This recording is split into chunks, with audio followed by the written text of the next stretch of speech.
Autour de la grande table du G20, tension, crispation et une rencontre inédite depuis le début de la guerre.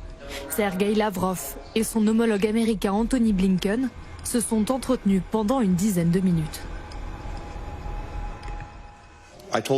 J'ai dit au ministre des Affaires étrangères russe ce que tant d'autres ministres ont déjà dit la semaine dernière aux Nations Unies et lors du G20 aujourd'hui. Mettez un terme à cette guerre d'agression. Engagez-vous sur la voie diplomatique qui aura comme résultat une paix juste et durable. Un face-à-face soldé par un échec. Pour la deuxième fois en moins d'une semaine, les États membres ont échoué à signer une déclaration commune condamnant la guerre en Ukraine. La Chine et la Russie ont refusé d'apposer leur signature, Moscou accusant les Occidentaux de menaces et de chantage. La déclaration au nom de tous les ministres des Affaires étrangères présents au G20 n'a pas pu être approuvée. Nos collègues occidentaux, comme il y a un an sous la présidence indonésienne, ont tenté de gré ou de force, principalement à force de mensonges et de diverses déclarations rhétoriques, de mettre en avant le problème de la situation autour de l'Ukraine. Également dans le viseur des États-Unis, la Chine, qui joue l'ambiguïté en présentant un plan de paix pour l'Ukraine, tout en se rapprochant de Moscou. Les renseignements américains soupçonnent même Pékin de vouloir livrer des armes à la Russie, une ligne rouge à ne pas franchir, alerte Antony Blinken. Si la Chine s'engageait dans un soutien matériel létal à l'agression de la Russie, ou si la Chine s'engageait à contourner systématiquement les sanctions pour aider la Russie, ce serait un grave problème pour nos pays. La Chine inquiète, et pas seulement sur le front ukrainien.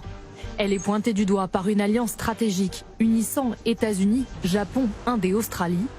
Réunis en marge du G20, ils accusent Pékin de vouloir étendre son influence en mer de Chine méridionale. Nous exprimons notre vive inquiétude face à la militarisation d'éléments contestés, à l'utilisation dangereuse de navires de garde-côte et de milices maritimes. La mer de Chine méridionale, une zone stratégique et disputée. Un tiers du commerce mondial transite par ces eaux, revendiquées par Pékin et plusieurs pays voisins. Depuis plusieurs années, le géant chinois s'étend et s'approprie des atolls pour faire sortir de l'eau des bases militaires avancées, comme cet îlot transformé en aérodrome. Face à l'extension croissante de la Chine dans la région, les États-Unis montrent les muscles. Comme ici en Thaïlande, où 6000 soldats américains s'entraînent depuis lundi, aux côtés d'autres pays asiatiques. Les exercices amphibies sont l'une des opérations les plus complexes que nous puissions exécuter. Et donc s'entraîner ensemble nous rend tous plus forts en tant que coalition de pays. Ces exercices conjoints existent depuis 42 ans. Mais cette année, la délégation américaine a plus que quadruplé. De quoi rassurer ses partenaires dans ce contexte de tensions grandissantes.